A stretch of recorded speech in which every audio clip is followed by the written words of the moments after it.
trying to figure out what's going on with Amanda Bynes and Britney Spears, how it all connects, the ins and outs, the disgusting parts of Hollywood, has left me in a full state of what the fuck. Okay, so about a week and a half ago, a TikTok account well known as being thought of as one of Amanda Bynes' real TikTok accounts put out a post alleging that Dan Schneider got Amanda pregnant when she was 13 years old. Look what you've done to me. Hey, Dan Schneider. I know you're watching my Vine. Do you like my Vine? Fine. Look what you've done to me.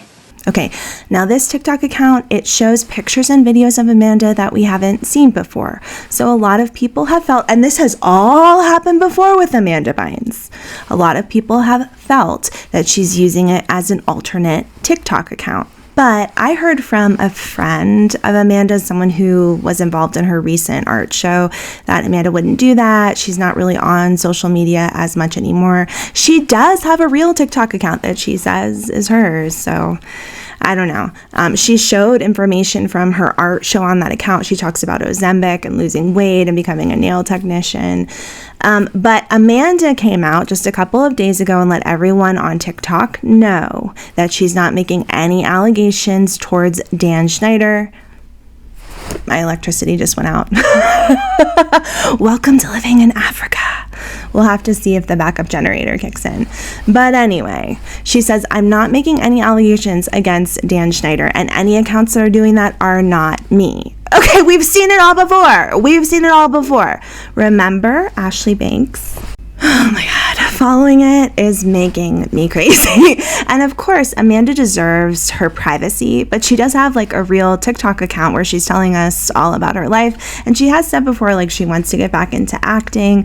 I just think there's a lot going on, and that some of it should be unraveled by people like us. We all know what happened with Britney Spears. For a long time, we were being told by multiple sources, she's fine, leave her alone.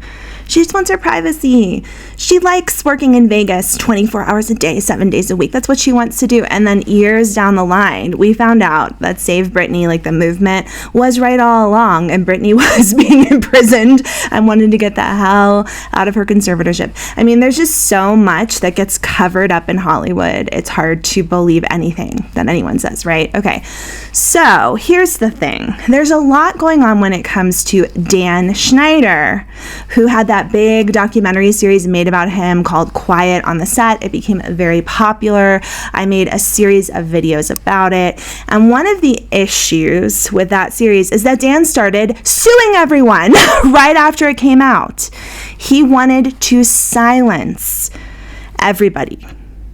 And I know a little bit about this. I know how people will use their money, their power, and their connections to try to silence people like me on YouTube, people on Reddit, people who are exposing and uncovering things that may be the truth, but they don't want you to know about. So with Dan, for example, my dearest of friends, Dan Schneider, directly after the documentary came out, he went on a podcast. The podcast was actually done by a former Nickelodeon teen star who worked with Dan and seems to have some kind of a good relationship with him. And on the podcast / YouTube channel, Dan told everyone that, like, he's not to be blamed for this. He didn't do anything wrong. He made a lot of excuses about why he was inappropriate with women on his set. I mean, he admitted to it. He admitted I asked for massages.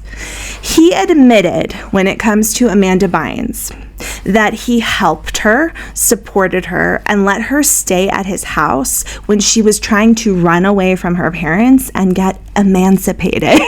But, like, it's okay, guys, because that's what they do in Hollywood. He was just trying to help someone who just really wanted to do her own thing, and her parents were being too controlling. I mean, that's literally what he says on the podcast. I answered, it was Amanda. She was upset. She was in distress. She had some conflict with her parents, I think her father, and she called me. I was immediately concerned about her safety. I called someone who I knew was fairly nearby. That person was able to go and pick her up. Then I knew she was safe. I felt better. She ended up being taken to the police. Well, regardless of what some people may think, I think it's only positive that you are there for people when they need you. So yes, this 40-something-year-old man was housing and supporting a 15-year-old girl running away from her family, living on her own, living with him, and trying to be emancipated from her family. Now, it never went through. They were unable to go through with the emancipation, and I have read a lot about Amanda's parents being like kind of controlling, goody two-shoes. There's just a lot going on there. But it doesn't make it any less wrong that a 40-something-year-old stranger male would be like, here, just come stay at my mansion. 15-year-old Amanda Bynes. Like, it's ridiculous that he even thinks this is defensible. Yep, Dan is really gross. And if you haven't heard it before, you're hearing it now. Another castmate named Lori Beth Denberg came forward following Quiet on the Set and let everyone know that she was consistently worried about Amanda because Lori Beth claims, she makes accusations that she had a really inappropriate and weird relationship with Dan. Now, she says it didn't start until after she turned 18. She was younger than that on the show, but quickly after starting, she turns 18, and Dan starts having her into his office where he shows her inappropriate porn.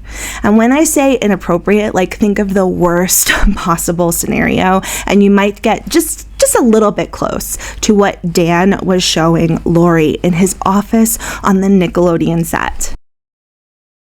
Did you guys know that Lori Beth Danberg is one of the only people who tried to save Amanda Bynes? She tried to speak up for her. She said she loved Amanda. She went to all of the higher ups. She made every appointment she needed to try to speak out for her, and they kicked her off set and banned her from the Amanda show. Lori Beth knew that something was wrong because of her own experiences with Dan Schneider that she details in this interview with Business Insider. She says the first time that he preyed on her was when somebody else on the cast came and talked to her about her weight. Dan pulled her into his office and said that he should have been the one to talk to her about her weight, but quickly he somehow turned that conversation into showing her some graphic material on his computer, and he went through a few different scenes until he finally showed her a woman performing blank blank on a donkey. Lori Beth said that that was the first time that she really felt preyed upon, and this was close to her 19th birthday. She was hired by Dan Schneider when she was 17 years old to come on the set of All That. She was there from 1994 to 1998, and she said that there was multiple circumstances where Dan Schneider lashed out at her on set. He would play those graphic images for her on his computer, and he also initiated having inappropriate phone conversations. She did say that she's disturbed by the power imbalance between herself and Schneider, who was at the time a decade older than her and one of the most powerful people working on All That. He was the head writer. He was also one of the most powerful people at Nickelodeon, and she was a very young lady, and this was her first professional acting role. It started with mostly the phone calls that became frequent, and then when the show stopped filming in Orlando in 1996 and moved to Los Angeles, this is when Lori Beth started staying at his house sometimes. It says it was a very weird and blank relationship. One night when she was around 20, things became physical. At the time, she didn't necessarily know that it was wrong because she was over 18, although now that she looks back on it, she realizes that there was a huge power imbalance in these encounters that she had with him, and she felt like if she refused, that she would have retaliation, that he would possibly stop writing sketches for her or humiliate her on set, which is what happened. Now, you can't tell me there were not other adults on that set who recognized that some creepy shit was going on. There had to be. And they were too afraid of losing their 6-figure Hollywood job to say anything, to stand up for these kids. Okay, but I digress. Let's go back. All right.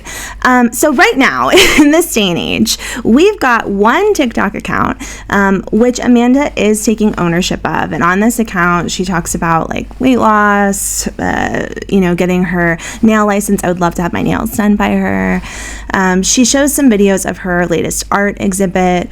I think we're all of us, I think most people across the world are pulling for Amanda Bynes. We want her to be happy. We want her to have the privacy that she wants. And yet, let's rewind it back to 2013 when Amanda started to have what has come to be known as her breakdown. Right? At that point in time, Amanda was obsessed with Twitter. She was all over it.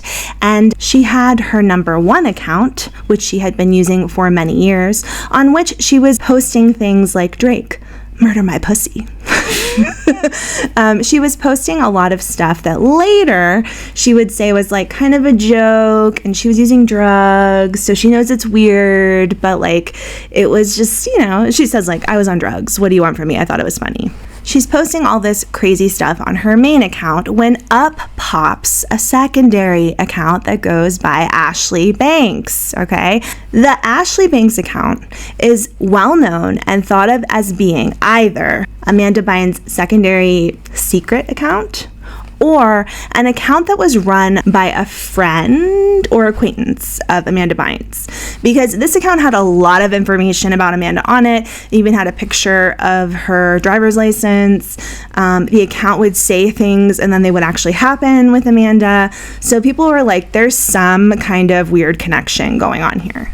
Now, this secondary account, you know, going by Ashley Banks, it came out and said, you know, directly on Twitter, I am Amanda Bynes. I just can't verify that with Twitter because my parents are controlling everything. I'm in a conservatorship. This is where I want to come to speak out and talk about the truth of what's going on in my life. And, you know, I can't speak normally on my regular account. So, I mean, we've seen this before. We've seen some of this before, and it's even been confirmed when it comes to Britney Spears and other crazy situations. So, we'll never know 100% for sure if it really was Amanda.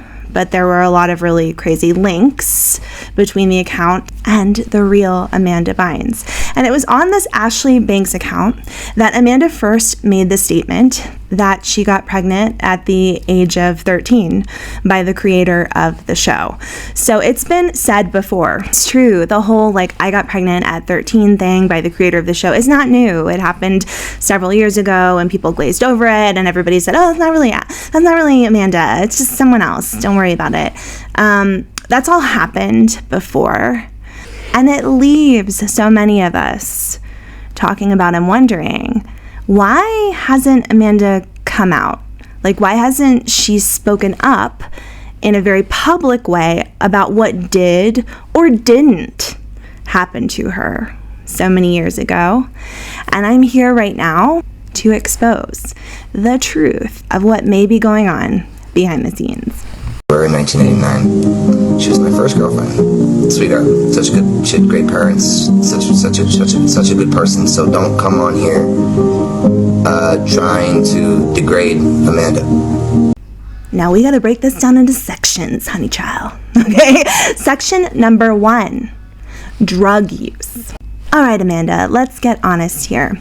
From the early days, Amanda Bynes was set up to be the golden child of Nickelodeon, the one who did everything right, who gave perfect interviews, who was going to become a lifelong, very prominent superstar. How's it going? You look great. Good, Amanda. Hometown girl here.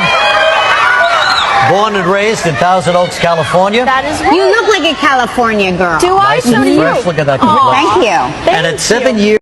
She was highly coached, and it's obvious from day one she had been told what to say and how to say it. She clearly learned scripts very well, and she used them in her interviews over and over again. She said wonderful things about the studio, wonderful things about her parents, wonderful things about working for Nickelodeon. I dare you to find a video from back then where Amanda had anything negative or normal to say about anyone around her.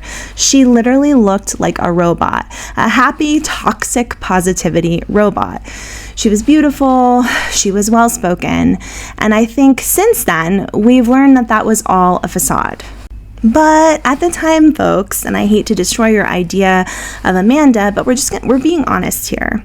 At the time, Hollywood blind items, these are like newspaper snippets written in Hollywood where locals come forward and feed the newspaper information about their Hollywood friends. These blind items painted Amanda in a very different light. Okay, so number 1, Amanda and everyone around her, they were all talking about how wonderful yet how incredibly strict Amanda's parents were. They were older parents at this point in time, and they had really groomed Amanda to be a star. Amanda even talks about her dad feeding her and writing her jokes, like feeding her the jokes, writing them for her.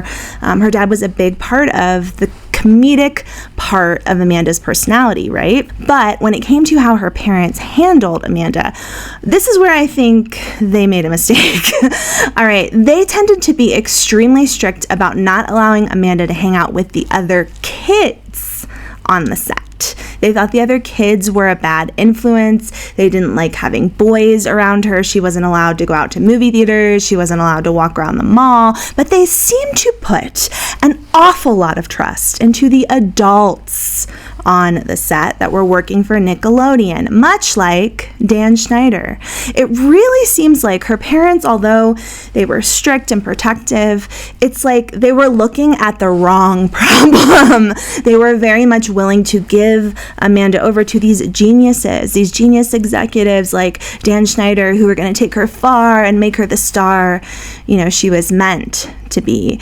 They sort of saw the world in those terms that, children are out of control and need to be handled. But these adult professionals around Amanda, sure, why not? Let her stay at their house for a couple of days.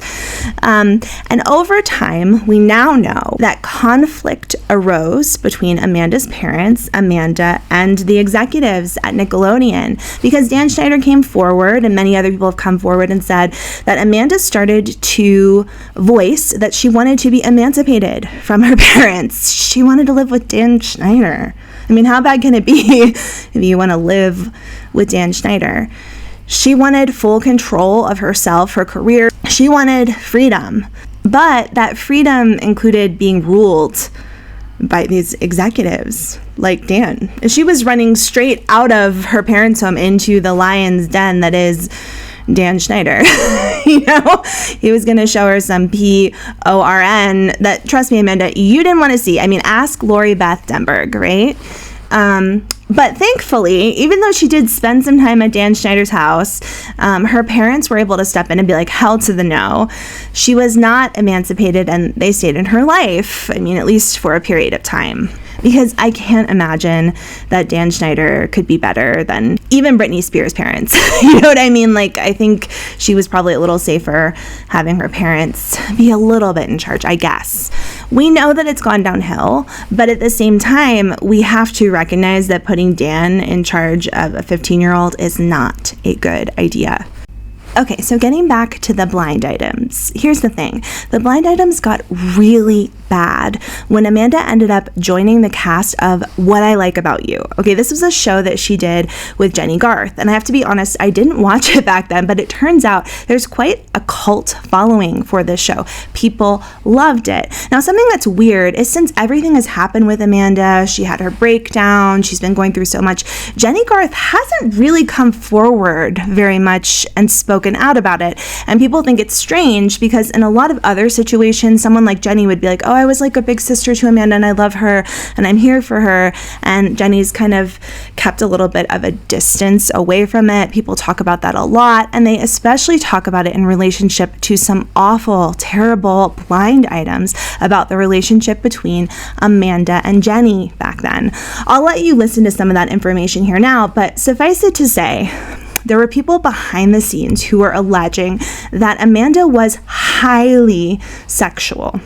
At this point in time, she was over 18, and she was showing out on the set, doing things that rubbed Jenny the wrong way, probably rubbed a lot of people, if you know what I mean. According to what people had to say, Amanda was being way too into the hanky-panky back then. But yet still, I mean, she was still being amazing and making hit movies. I mean, remember Hairspray? She was great in that, right? So who's to say if all of the rumors are true, but they are out there. And we do see some support for that based upon the fact that Jenny hasn't really stepped forward like, oh, that's my baby, I love her. We were so close, what's going on? There's something up there, right? Because it was around that time as Amanda started transitioning out of doing some of these, teen movies, that Amanda started dating a guy named Kid Cudi. All right, let's talk about Kid Cudi. Okay, so Kid Cudi, he's an African-American rapper. He's very well known for being a prolific artist on tour. I think that's where he's made the majority of his income, and he's quite well off. He definitely hangs out with people like the Kardashians. He has dated so many Hollywood starlets, and he's done music with people, well-known people like Travis Scott or Pharrell Williams. But back in the day, he was one of Amanda Bynes' first big public relationships. Amanda was hanging out with him hardcore directly before she had what's come to be known as her breakdown, where she was found in some kind of New York apartment and she threw her bong out the window and she was wearing a really crazy wig. Side note, during this time, I find it really interesting that Amanda has admitted to trying to copy the style of Blac Chyna. Blac Chyna, Rob Kardashian's girlfriend. I mean, I think Blac Chyna is gorgeous, but I find it really interesting that back then, before I even knew who these people were, Amanda was like deeply entrenched in this reality, and she was so into it that she copied the fact that Blac Chyna had 2 piercings on either side of her lip, and she was trying to wear the same clothes as her. And when she wears that really ridiculous like Party City wig, she talks about how she was trying to imitate the way that Blac Chyna looked. So just kind of interesting. So she's hanging out with Kid Cudi. They're together for a period of time. Nowadays, Kid Cudi is very well known for his issues with addiction. He's admitted to having a strong addiction since like 2008, 2011 to marijuana, alcohol, and then in 2016 he had a lot of problems with cocaine. He's done interviews in which he's stated that he really had to work on his addiction to the medication prescribed to him from his doctor, an antidepressant. So he goes into that. That's something that he's spoken about very publicly. I find it a little odd, like you were doing cocaine in 2016, but now you're having an issue with, I don't know, whatever depressant that he thinks he was addicted to. Many people credit Amanda's relationship with Kid Cudi for introducing her to the world of hardcore drugs. I mean, who knows for sure? I don't want to put it all on Kid Cudi. Like, it's up to Amanda to take care of herself. But it is right after the breakup with Kid Cudi that Amanda shows up in New York, walking around looking really crazy and then throwing a bong out the window. She also makes some tweets at that point in time, like talking about how Kid Cudi is so ugly and she wants Drake to murder her pussy. So there was a lot going on with that breakup. Side note, just in case you're wondering about it, Kid Cudi is also now very well known for having given testimony at P. Diddy's trial, in which he talked about how P. Diddy threatened to like blow up his car because he tried to date Cassie Ventura.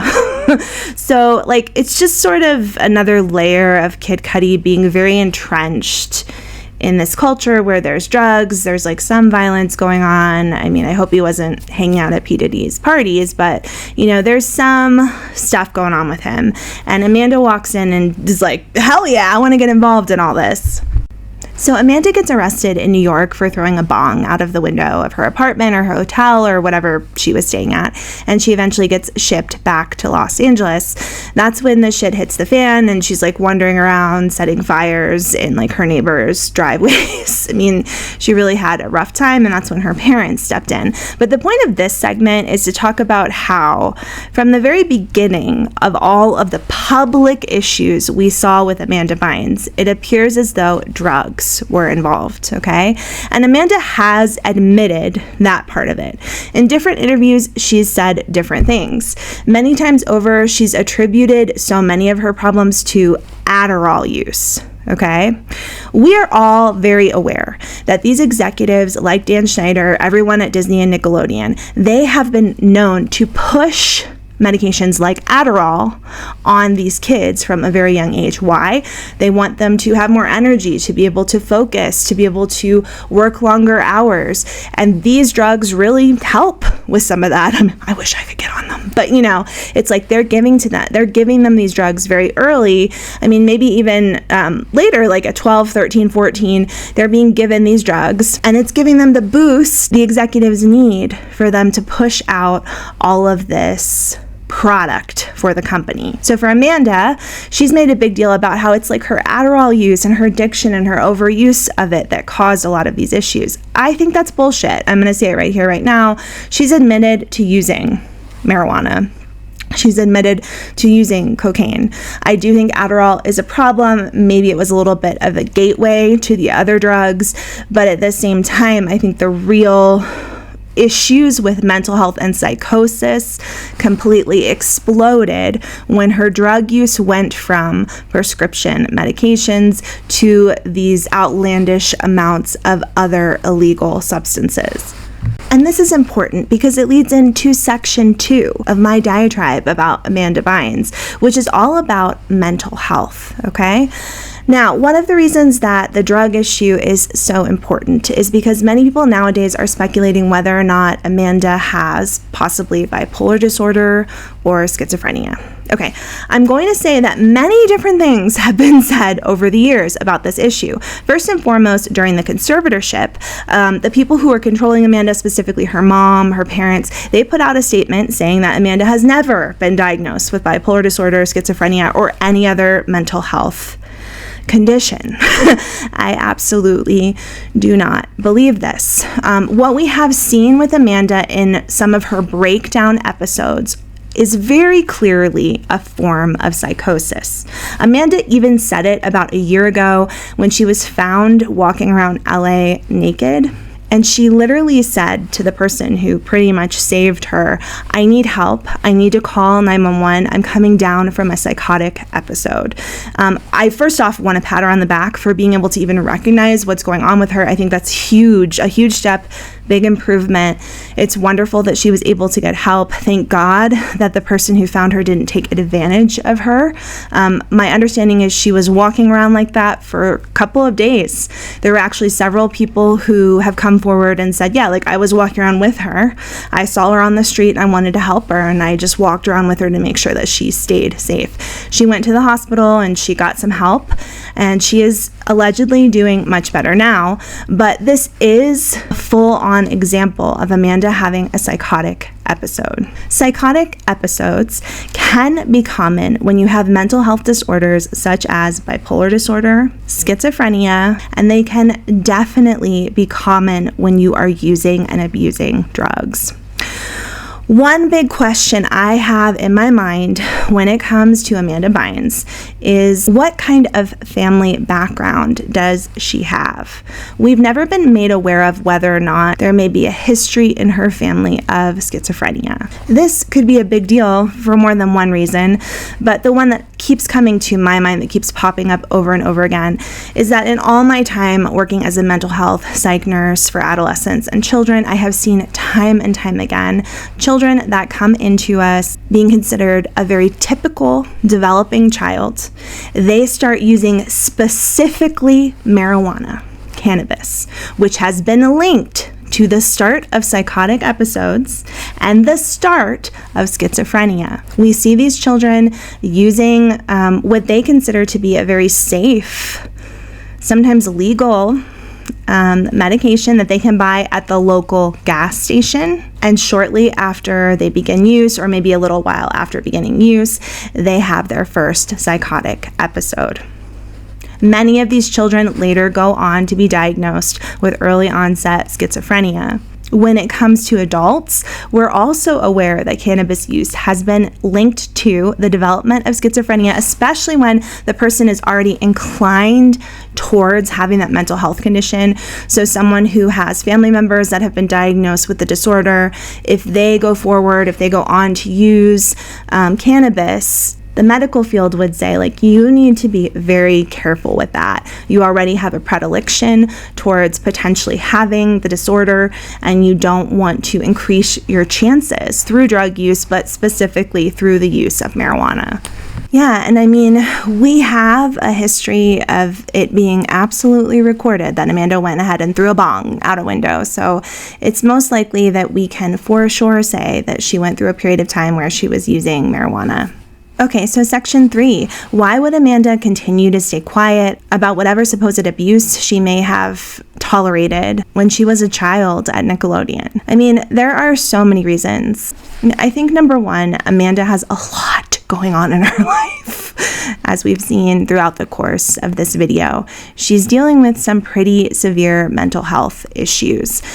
We know that she no longer works as an actress. From what I understand, she did end up spending a good portion of her money. This is one of the reasons why they were able to take over and do the conservatorship, is they were able to show that Amanda had spent like an outrageous amount of money on silly things in a short period of time. So I know she still has some of that money, but I believe it's being doled out to her, even though she's no longer under an official conservatorship. Many people say that Amanda most likely has what's called a care plan, and that her parents are likely to still have created some kind of foundation that handles her money, and she probably receives something like a stipend every month that might pay for her apartment or wherever she lives, but that she has to make other money in order to take care of herself. Amanda continues to struggle with mental health issues. We saw just a year ago, after coming out of the conservatorship and doing so well for a period of time, and even making statements in interviews that she was going to go back to acting, she had yet again another psychotic episode in which she had to be hospitalized. So there's a lot going on for her. That's number one. Number two, she may be scared that people aren't going to believe her. I mean, Amanda might have fears that no one would believe her if she came forward with her story now, especially having had all these mental health issues, having come forward and made some allegations towards her dad and then taken it back shortly thereafter. And then there's also the issue of survivor's guilt. A lot of times when someone is groomed at a very young age to believe that a person who is much older than them is having a very special relationship with them. They're special. They're very close. You know, when it comes to Dan Schneider, I could see him as being a classic groomer. You know, whether or not something really awful happened between them, I do believe that no matter what, Dan was inappropriate with her, because we've heard so many allegations from other stars about it that it's hard to believe it wouldn't have happened with Amanda. It doesn't mean that she actually got pregnant when she was 13, but I do believe that he may have done things that probably would have put someone as young as Amanda in a difficult position and made her feel uncomfortable. But if Dan set it all up, like, we're special, you're a special person, you're the number one star, you're so much older than your biological age, you're so mature, you're so different from all the other kids, and then they had some kind of a special relationship between each other, I think it would be very hard for someone like Amanda to be open and honest about that, especially being worried or looked down upon by Hollywood, even more than she probably feels like people already look down upon her. She doesn't want everyone to know what kind of relationship she would have had with Dan. But then lastly, one of the main reasons I think someone like Amanda may never speak out against what happened to her in a place like Nickelodeon is because of all of the power that people like Dan Schneider still retain, okay? Amanda has said at times that she's not coming back to acting. At other times she says that she wants to. I fear that she would be considered a liability, and I believe that this is why her mom, early on when the conservatorship happened, really came out and said, no, Amanda doesn't have any diagnosis. She doesn't have schizophrenia. She doesn't have bipolar disorder. I mean, I'm sure, number one, they wanted to protect her reputation. They wanted to protect her privacy, and I think they also wanted to protect the idea that she could go back into Hollywood if she got better and chose to. But in the background of all of this, something that was happening is that even though many stars came out and helped with the production of the documentary Quiet on the Set, directly after the production was completed and it came out, Dan Schneider started suing the hell out of everyone. He also did multiple interviews in which he defended himself. Like I said earlier on, he made all kinds of excuses as to why he was spending his time hanging out alone with Amanda, why he tried to get her emancipated, and why he needed to sue the hell out of anyone who made any of these allegations towards him. And here's something that I've learned so hardcore over the past couple of years that I've been doing YouTube. You can cover up some really, really dirty shit by filing lawsuits to silence people. So many of us think that the freedom of speech laws in our country reign supreme. But unfortunately, I mean, I've personally found that not to be true. And when it comes to Dan Schneider, he recently won the first part of his lawsuit, in which he was actually suing to say, I can sue, I'm allowed to sue, and the court agreed with him. Even though you're a public figure, Dan, even though the documentary took a lot of time and put a lot of effort into ensuring that everything that was said was proper and legal, you do have the right to sue them. So in 2024, just about a year ago, Dan Schneider won the right to continue his defamation suit against the producers of the docuseries Quiet on the Set. And with this, he also threatened individual people who came forward, like Lori Beth Denberg, who doesn't have a lot of money to fight Dan in court. Dan's lawyers have said this.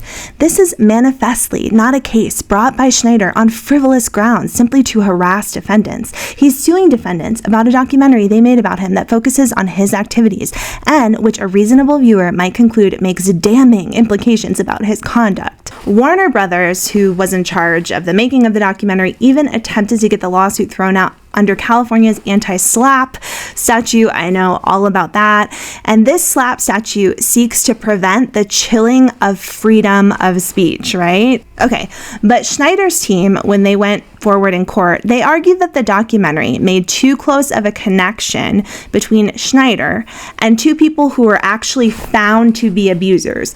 So Schneider didn't like the fact that the documentary was primarily about Brian Peck, a dialogue coach for several Nickelodeon shows that Schneider produced, and Jason Handy, who was a production assistant for Schneider. Both of these men have been found guilty of participating in inappropriate conduct with children. So Schneider's name being brought up in the documentary linked him to these two other infamously disgusting men, and Schneider doesn't like that very much. Shortly after filing his lawsuit, Schneider issued a statement about his portrayal in Quiet on the Set, saying, "Recently, the docuseries Quiet on the Set highlighted mistakes I made and poor judgment I exhibited during my time at Nickelodeon, most of which happened decades ago during my early career as a producer working for Tolan Robbins Productions. There's no doubt that sometimes I was a bad leader. I am sincerely apologetic and regretful for that behavior, and I will continue to take accountability for it." But basically, Schneider is saying, you can't put me in the same group as these abusers. The consequence of these kinds of lawsuits are that people like Lori Beth Denberg and many of the children who appeared on the documentary are going to be frightened to speak out further. Because even if Dan Schneider were to lose in court, it would cost tens of thousands of dollars to fight him for years and years going forward. Okay, so Amanda. Beautiful, amazing, crazy Amanda. I just feel like there's something more going on with her, right? I do these videos because, yeah, I want her to have her privacy, but I also think it's important to be honest about what's going on in Hollywood, right? Because we see these things and we see a starlet that looks so much better than she did a week ago, and she will tell us she hasn't had any plastic surgery. She's not on Ozempic. Nothing has changed. She's just working out and eating well. And later we'll find out that she literally was, shooting cocaine up her arm and, has some kind of a devastating medical emergency. And we're all left out here thinking like, oh my God, we didn't even know what was going on with her. The reason that it's important is because it relates to all of us. These are the people that we see on TV, on social media, who seem to be living these amazing lives. I think it's really strange when someone like Amanda is having such a hard time, but people keep coming out like her mom and making statements like she's never been diagnosed with anything. She definitely doesn't have any kind of mental health condition. I don't know how that helps Amanda or helps people who may be watching her and, wondering if she's dealing with some of the same things that they've been dealing with. Additionally, it's become evident through all of my videos that there is such a culture of secrecy in Hollywood. There's a lot that's going on behind the scenes. And when documentaries like Quiet on the Set come out and try to expose some of the really horrific bullshit that's happening, they face countless lawsuits and have to pay so much money. And the long-term effect of that is that we're never going to know the truth and things are not going to get better. This is a real problem in Hollywood. And in my next video, I'll be going further down the rabbit hole when it comes to Britney Spears, what's happening with her now, how we got here, and some bigger clues about what's caused the extreme mental health issues surrounding Britney. I hope you'll join me again next time, where we expose all the secrets from Rabbit's Closet.